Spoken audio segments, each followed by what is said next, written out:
So yo, what's up guys? Nagbabalik tayo. Ito ang part 2 natin. Ito ang part 2 natin sa iisang video. No, kasi parang nag-glitch yung camera ko kanina. Ibang camera po kasi 'yon at nandito tayo sa may dati namin parke. Laging gustong paglaruan. At ayun. Set.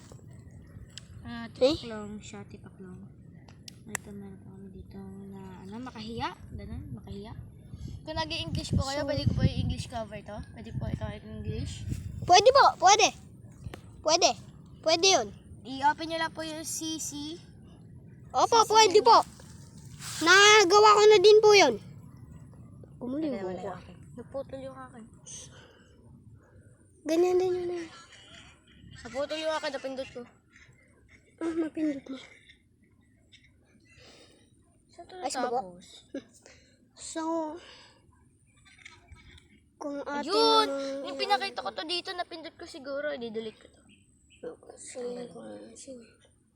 Kung kayo po ay isang Ronaldo fans ay mag-subscribe kayo sa akin. Pero kung kayo ay mga Messi fans, huwag kayo mag-subscribe sa akin. Like lang po, like. Pwede po like or comment down below. Mag-subscribe din kayo. Para sa atin to. Laban lang, laban. Laban. Ikwento mo itong ko Para sa tao. Philippines. Ha? Ano mo, ikwento mo kung itong ko sa Philippines para meron tayo yung... Meron pa akong isang kwento na hindi ko talaga po makakalimutan. Ito po yung gabi, naglalakad po ako sa iisang kalsada namin. Bangungot po to. Naglalakad daw po ako sa isang kalsada namin. Gabi po, gabi. Gabi po yung sa bangungot ko. Tapos may nakita akong isang tao, itim. Tapos hinahabol niya po. Sa akin lang po siya sumusunod.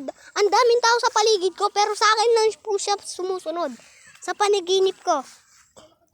Hanggang dun lang po yun. Buti, ginising ako ng mama ko. Kung hindi ako ginising, basta, alam nyo na yung mayayari. Pagkatapos ng bangungot. Pagka natuloy.